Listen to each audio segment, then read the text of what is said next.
안녕하십니까. 7월 2일 금요일 오전 11시를 넘기고 있습니다. 이 시간에는 장영철 교수의 장영철 경제직언 시간입니다. 오늘도 나오셔서 감사합니다. 네, 감사합니다. 우선 오늘 첫 주제로 어제 그저께 국회에서 그 홍남기 경제부총리가 집값은 점차 안정세로 접어들고 있다. 이런 발표를 했는데 지금 이 정권 들어서고 그 집값이 뭐 정부 기관의 발표, 그러니까 국토교통부의 발표로는 수도권의 집값이 20%도 아닌 뭐 14. 얼마가 17%, 인상됐다. 예. 이래갖고 현실과 완전히 동떨어진 이 통계 수치를 제시한 데다가 경제부총리까지 집값은 안정되고 있다, 떨어지고 있다. 이걸 이 현실에서 느끼기에는 이 국민 염장 지르는 소리 같은데, 우선 그런 정부의 통계 수치의 정확성, 그 다음에 부총리의 이런 발언을 총체적으로 어떻게 장 교수께서 보시는지 한번 말씀해 주십시오. 아마 이제 홍 부총리가 얘기한 거는 이제 주택 가격이 최근에 단기간 내에 너무 올라간 거는 과거 금융 위기가 이제 2008년도에 있었거든요. 그때하고 대비가 되지 않느냐. 너무 소득과 괴리돼서 집값이 많이 올라갔는데 앞으로 이제 금리가 올라갈 것으로 예견이 되고 있거든요. 우리나라 지금 가계 부채가 어느덧 GDP 규모를 넘어서는 수준이 되니까 금리가 많이 올라가면은 그 빚을 내서 집을 산 사람들이 타격을 받지 않지 않느냐. 그러니까 관리를 좀 해나가자 이런 취지입니다. 그런데 그 전제가 집값 상승률에 있는데 경실련에서 조사한 그 숫자는 그 현 정권 들어서 4년 동안 93%가 집값이 올랐다고 얘기를 하고 있거든요. 근데 한국 부동산원이 있습니다. 종전에 이제 한국 감정원인데 거기서 이제 그 주택 가격을 조사를 하는데 그 조사에서는 4년간 17%를 올라갔다 이렇게 얘기를 하고 있기 때문에 그 어떤 통계상으로도 서로 맞지 않는, 그런데 일반적으로 느끼기에는 경실련 조사가 맞다고 생각을 하거든요. 왜냐면 심정적으로 거의 2배 정도 올라갔다 이렇게 보고 있기 때문에 정부가 부정확한 통계를 가지고 정책을 하다 보니까 좀 실수를 하지 않았나 이런 생각들을 많이 하고 있습니다. 아시다시피 현 정부가 지난번 그 통계청에서 저소득층 가계 조사를 하면서 숫자를 좀 고치지 않았느냐. 그러니까 기준을 좀 바꿔서 그 소득 격차를 좀 줄이지 않았느냐 이런 의구심들을 많이 갖고 있거든요. 근데 그런 상황에서 이런 집값 상승률까지도 경실련 조사하고 차이가 나니까 정부가 통계를 좀 제대로 관리를 좀 해나갈 필요가 있지 않느냐 이렇게 얘기를 하고 있습니다. 근데 어쨌거나 앞으로 이제 주택 가격이 그 정부 입장에서는 더 올라가긴 어렵고 하락할 것이다. 왜냐면 지금 신도시를 개발하고 있지 않습니까? 그리고 각종 이제 공급 대책을 마련하고 있기 때문에 앞으로 공급이 늘어나면 집값이 떨어질 텐데 지금 자꾸 집을 사게 되면은 그 금리가 올라가는 그 시기에 굉장히 큰 손해를 보지 않을까 이렇게 걱정을 해서 하는 얘기인데, 근데 이게 막상 부동산 전문가들 얘기는 전혀 다릅니다. 앞으로 2, 3년간 집값이 올라갈 수밖에 없다 이렇게 얘기를 하고 있거든요. 그 상당 이유가 그 공급이 부족하다. 현 정권 들어서 처음부터 공급을 좀 늘려나갔으면 괜찮은데 공급을 억제하고 그 다음에 세금으로 또 수요도 억제하고 그런 식으로 정책을 펴다 보니까 수요와 공급이 밸런스를 이루지 못해서 집값이 크게 뛰었는데, 뒤늦게 공급을 더 늘리겠다고 했지만은 아시다시피 공급이라는 것이 그렇게 쉽게 이루어지지는 않거든요. 장기간이 걸리지 않습니까?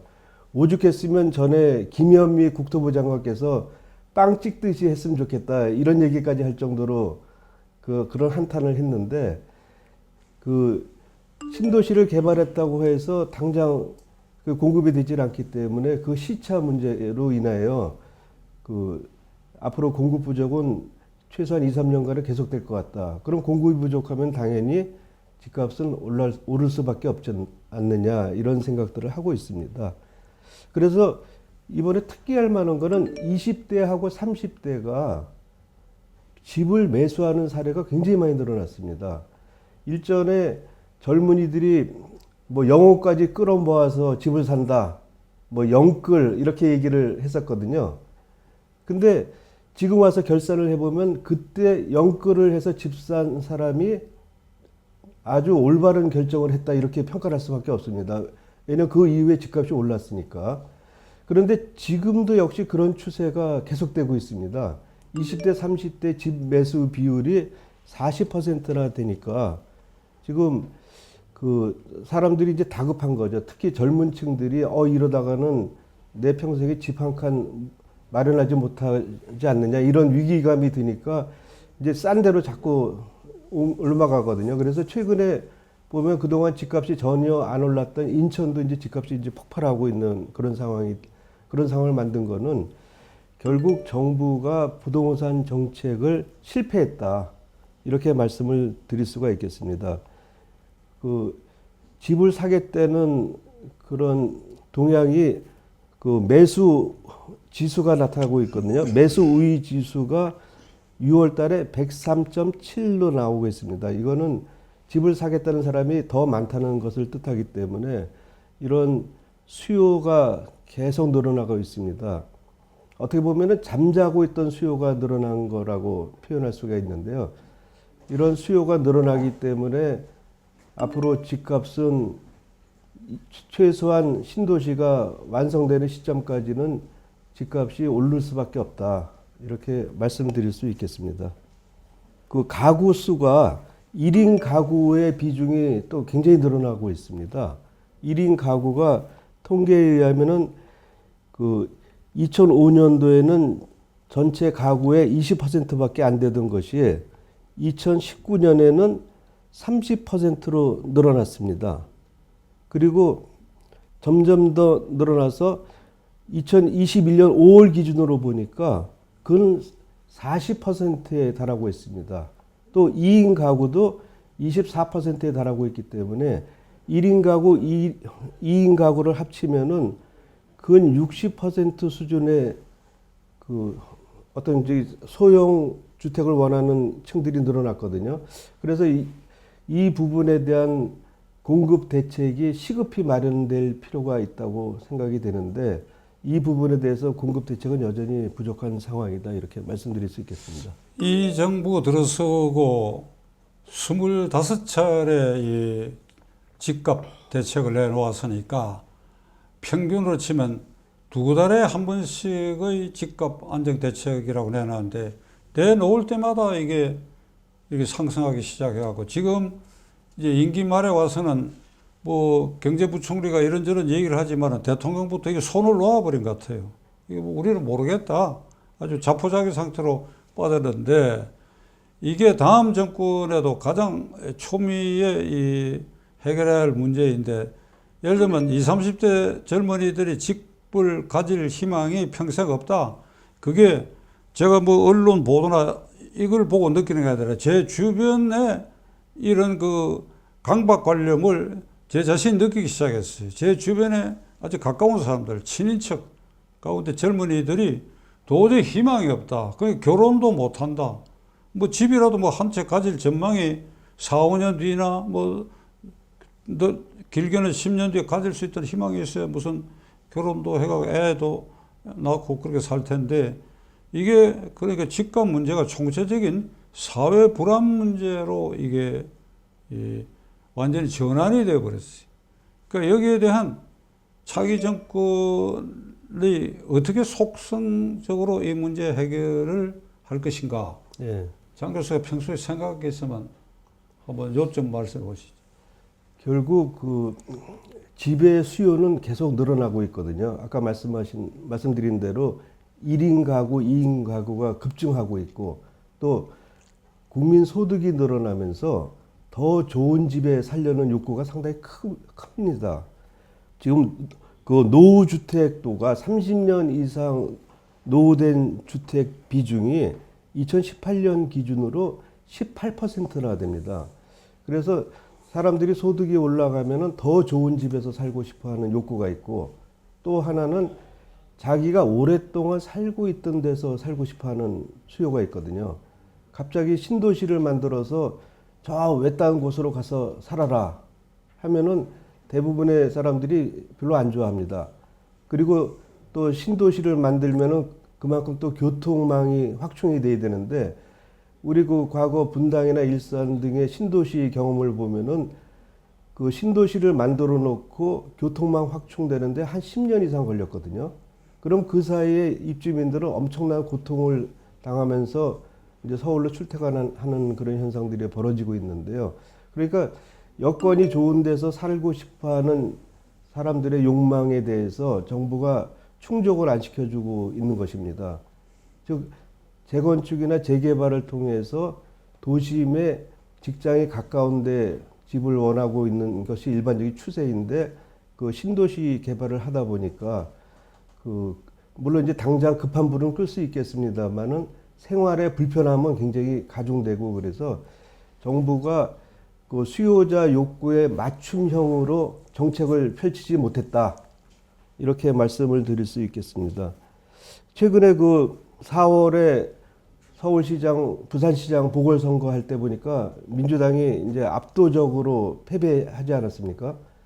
그 상당 이유가 부동산 때문이라고 하는데, 집값이 너무 오르니까 사람들이 고통을 느껴서 민주당 정권이 더 이상 유지하다 보면은 이게 우리가 뭐 집값 올려달라는 것도 아닌데 자기네들이 올려놓고 세금만 더 걷어간다, 이런 불만이 폭발이 된 거거든요. 그래서 민주당이 이제 선거에 패배하고 나서 나름대로 보유세 등을 세제를 개편하려고 검토를 했는데, 상위 2%에 대해서만 이제 종부세를 매긴다고 하다 보니까 이게 무슨 그 구체적인 명확도가 떨어지거든요. 상위 2%를 정하려면은 매년 부동산 가격을 조사해서 줄 세우기를 해야 되는데, 이게 마치 무슨 수능 시험 보는 것처럼, 그럼 집 가진 사람은 매년 수능 시험 발표를 기다려서 그 세금을 내야 되느냐, 이런 비난이 있는 것입니다. 민주당 정권이 전반적으로 부동산 정책에 이제 실패를 보았는데요. 한편에서는 정말 의아하게 생각합니다. 왜 이렇게 부동산 정책이 연이어서 실패를 하고 있는데도 계속 이렇게 고집을 하고 있는 거냐. 한편으로는 이런 문제 제기도 있습니다. 이 사람들이 집값 올려서 세금을 더 거두려고 하는 거 아니냐, 뭐 그런 얘기까지 막 돌 정도로 민심이 정말 흉흉하고, 집 문제에 대해서 이렇게 집값 올려놓고 세금 많이 걷어가고 이런 정권이 더 유지하기는 상당히 어렵지 않을까, 이런 생각이 좀 많이 듭니다. 다음 호두로는 부동산과 관계돼서 이 부동산 투기 문제가 새삼스럽게 이게 우리의 시선을 끌고 있는데, 뭐 일찍이 문재인 대통령은 양산 사저 인근에 그 사저 부지까지도 농지를 매입해서 이걸 전용했다 하는 것이 불거졌고, 청와대 대변인을 했던 김의겸 씨가 지금 국회의원이 되어 있는데, 이 흑석동에 투기한 일로 사임을 했는데, 최근에 거기서 엄청난 이익을 챙겼는지 강남에 똘똘한 아파트까지 이제 갖게 됐다. 거기에다가 김한규 현 정무비서관의 부인이 엄청난 부동산 투기를 했다. 그 다음에 김기표 반부패 비서관이 예를 들면 자신의 부동산 약 15억 내외의 평가를 받는 것을 담보로 해가지고 40억 넘는 이 은행에 이 융자 빌려가지고 이 부동산 이 시행사에 결탁해가지고 또 엄청난 부동산 투기를 했다. 그래가지고 이제 사임을 했는데, 이런 사람이 어떻게 이 반부패 비서관으로 임명이 되는지 아주 국민의 분노를 사고 있습니다. 그 일련의 사태에 대해서 장 교수의 생각이 어떤지 말씀해 주시기 바랍니다. 예, 그 반부패 비서관이 아니고 부패 비서관인 것 같습니다. 어떻게 보면은 전문 투기꾼 같이 그 여러 가지 땅들을 많이 사고 그랬는데 한 가지 특이할 만한 게 맹지를 샀다고 합니다. 맹지가 이제 도로에 인접하지 않은 땅이기 때문에 일반적으로 거의 가치가 없는데 그 주변이 개발이 돼서 도로가 신설이 되거나 수용이 되면은 자산 가치가 굉장히 올라가거든요. 근데 그런 땅을 샀다는 것은 이 전문 투기꾼들하고 연계가 된 사람이다. 이렇게 얘기할 수밖에 없습니다. 더구나 은행 빚을 56억이나 이제 받았다고 하는데요. 이런 은행 빚은 사실 개인이 그렇게 56억씩 그 빌려달라 그러면 빌려주겠습니까? 그래서 상당히 고수를 비서관으로 임명하다가 결국 여론이 악화되면서 사퇴를 했는데 매사가 그렇습니다만은 윗물이 맑아야지 아랫물이 맑은 건 아니겠습니까? 근데 대통령께서 사절을 지으면서 농지 전용을 했다. 이런 논란이 생기는 것부터 시작해서 아까 말씀하신 김의겸 청와대 대변인이 흑석동에 재개발 투자를 하면서 흑석거사라는 이름까지 얻었는데요. 또 돈을 아끼기 위해서 관사에 거주하면서 전세금을 빼서 투자했다 해서 관사테크라는 얘기까지 나올 정도로 모범을 보인 분인데 이분이 강남 아파트에 국회의원까지 되니까 갑자기 성공 스토리가 생겼다. 사람들이 현 정권은 부동산을 투자를 해서 뭐 투자나 투기를 해서 그렇게 돈을 벌어도 나중에 보니까 국회의원까지 되더라. 이런 이해가 생긴 거지 않습니까? 그 다음에 손혜원 전 국회의원의 경우는 그 뭐 문화사업 한다고 목포에 건물을 잔뜩 사놓고는 이게 투기가 아니다. 그렇게 주장을 하고 투기라고 판명이 되면 목숨을 내놓겠다. 이렇게까지 큰 소리를 친 분인데 작년 8월에 법원에서 징역 1년 6개월의 판결을 받았습니다.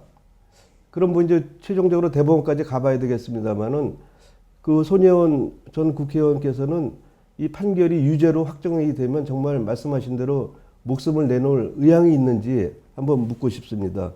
근데 이제 이런 분위기가 만연이 되다 보니까 최근에 LH 공사가 그 시흥 신도시 개발한다고 해서 각종 개발 정보를 유출을 하면서 심지어는 자기 이름으로 그 땅을 사기도 하고 또 일부 시행사를 차리기까지 했다고 합니다.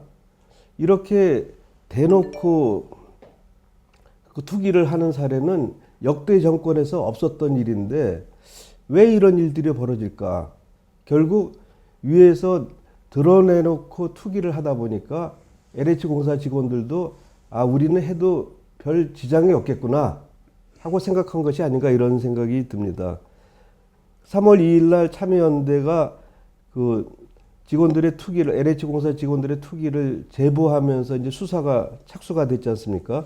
그래서 6월 2일 날 중간 발표를 하고 그 20명을 구속했다 이렇게 발표를 했는데 그 이후에 후속적인 얘기들은 아직 들리지는 않고 있습니다.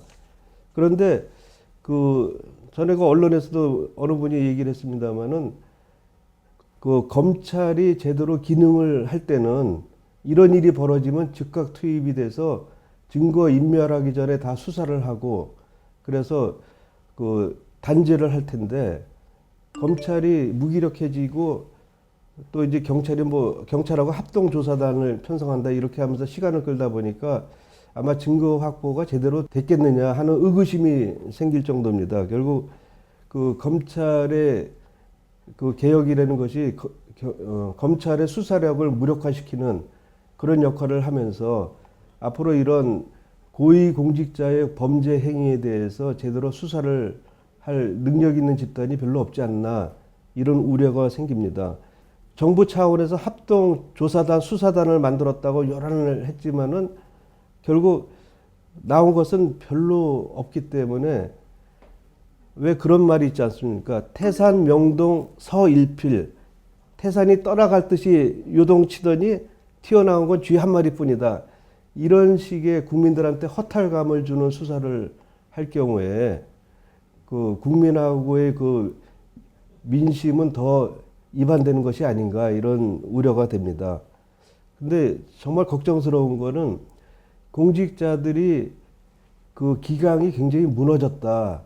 이런 생각이 듭니다. 어느 나라든지 공직자가 제대로 국민의 신뢰를 받고 엄정하게 행정을 집행해야지 국가가 바로 잡히는 건데 지금은 이런 공직기강이 붕괴된 것이 아닌가. 결국 그렇게 되면은 고통받는 것은 국민들 뿐이다. 걱정되지 않을 수 없습니다. 문재인 대통령 이제 완전 임기 말에 접어들었습니다.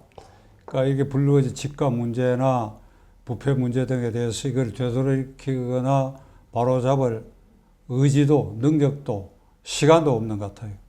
결국은 다음 정권에서 이 모든 걸 척결하고 해결해야 될 것 같은데 결국 국민인 헌법상 제1기관인 국민인 우리가 눈을 부릅뜨고 정권 말기에 또 더 어떤 무리한 일을 흘는지 잘 감시하고 지켜봐야 할 것입니다. 오늘 이렇게 감사합니다. 감사합니다. 네.